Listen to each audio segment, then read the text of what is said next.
Bismillahirrahmanirrahim. Assalamualaikum warahmatullahi wabarakatuh. Perkenalkan, kami dari kelompok mutagenik dari mata kuliah toksikologi. Di sini kami akan membahas tentang beberapa materi yang terkait dari mutagenik dan akan dijelaskan oleh teman-teman kelompok saya. Tapi sebelum masuk pada pokok pembahasan, terlebih dahulu saya akan menjelaskan pengertian dari toksikologi. Toksikologi adalah ilmu yang mempelajari tentang batas aman dari suatu bahan kimia. Toksikologi juga mempelajari tentang kerusakan atau cedera pada organisme, misalkan seperti hewan, tumbuhan, dan manusia yang diakibatkan pada suatu materi substansi dan energi. Kemudian mempelajari racun, tidak hanya efeknya yang kita pelajari, tetapi mekanisme terjadinya efek tersebut pada suatu organisme. Kemudian mempelajari kerja kimia yang dapat merugikan organisme. Pada toksikologi ada beberapa jenis uji toksisitas, salah satunya yaitu mutagenik. Mutagenik adalah sifat bahan yang menyebabkan perubahan kromosom yang berarti dapat merubah genetika. Toksisitas sistemik terhadap organ sasaran spesifik. Mekanisme mutagenik. Mutagen menyebabkan kerusakan langsung atau tidak langsung pada DNA yang menghasilkan mutasi dan perubahan urutan DNA yang terjadi secara terus-menerus dalam melakukan pembelahan sel somatik dan diteruskan menuju progeni pada sel germinal. Mutagenisitas mengacu pada kapasitas agen kimia atau fisik untuk menyebabkan terjadinya mutasi atau perubahan genetik. Agen perusak DNA yang menyebabkan lesi hingga terjadinya kematian sel atau mutasi adalah genotoksin. Selanjutnya, mengapa keadaan tersebut berbahaya?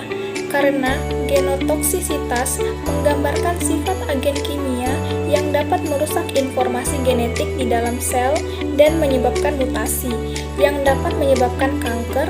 Hal ini terjadi karena gen P53 mengalami kerusakan. Dari kerusakan gen ini membuat pembelahan sel secara terus-menerus dan tak terkontrol menyebabkan tumor atau yang biasa kita kenal dengan sebutan sel kanker. Selanjutnya, akibat dari keadaan mutagenik. Perubahan yang secara tiba-tiba dalam gen membuat kerusakan pada beberapa fungsi tubuh. Mutasi pada gen dapat menyebabkan banyak kelainan genetik yang berakibat kanker atau sindrom tertentu. Salah satu contoh kasusnya yaitu sindrom Marfan. Dapat dilihat pada gambar yang pertama, kanker. Kanker terjadi karena sel mengalami mutasi yang tidak diinginkan, sehingga mengakibatkan kerusakan sel di sekitarnya atau bagian tubuh lain. Kemudian gambar 2 dan 3 adalah sindrom Marfan, yaitu kelainan genetik yang menyebabkan gangguan pada jaringan ikat, yang ditandai dengan beberapa gejala seperti postur tubuh yang tidak proporsional, gigi tumbuh tidak beraturan, sering mengalami gangguan mata, gangguan jantung dan pembuluh darah, serta fungsi paru yang tidak optimal. Kemudian pada slide ini saya akan menjelaskan faktor-faktor yang mempengaruhi kondisi ini. Jadi yang pertama itu kesalahan selama replikasi DNA oleh mutagen. Pada tahap ini mutagen dapat bereaksi sehingga menyebabkan kesalahan pemasangan urutan basa nitrogen pada DNA. Kemudian yang kedua, terputusnya ikatan oksigen dan fosfat. Jadi mutagen dapat menyebabkan terputusnya ikatan antara oksigen dan fosfat sehingga bagian pangkal DNA yang putus akan tersambung dengan potongan DNA yang lain. Akibatnya protein yang disintesis dapat mengalami perubahan. Kemudian yang ketiga, substitusi pasangan basa. Dan yang keempat, perubahan jumlah basa. Mutasi gen dapat disebabkan karena terjadinya perubahan jumlah basa nitrogen akibat peristiwa adisi, inersi maupun delesi. Selanjutnya, pencegahannya. Cara yang dapat dilakukan untuk melindungi tubuh dari mutagenik yaitu yang pertama, melakukan vaksinasi secara berkala. Yang kedua, membatasi kontak dengan satwa liar untuk mencegah perpindahan virus atau bakteri ke tubuh manusia.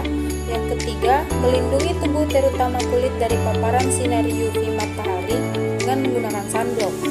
Selanjutnya kita masuk pada kasus. Contoh kasus yang kami ambil yaitu sindrom Marfan atau Marfan syndrome. Sindrom Marfan adalah suatu jenis kelainan genetik pada jaringan ikat yang mengakibatkan jaringan ikat rusak dan tidak dapat bekerja dengan semestinya. Menurut situs resmi, sindrom ini diakibatkan dari kelainan atau mutasi gen pada tubuh yang memproduksi protein fibrilin kuat.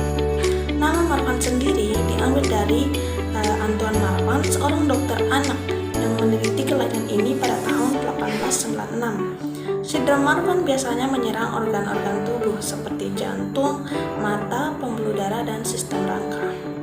Selanjutnya dapat kita lihat gambar pada slide, di mana ini merupakan beberapa contoh kasus pengidap sindrom Marfan yang bisa dilihat dari tinggi badan di atas rata-rata, panjang lengan yang hampir mencapai lutut, serta bentuk fisiologis jari tangan dan kaki yang lebih panjang dari ukuran normal.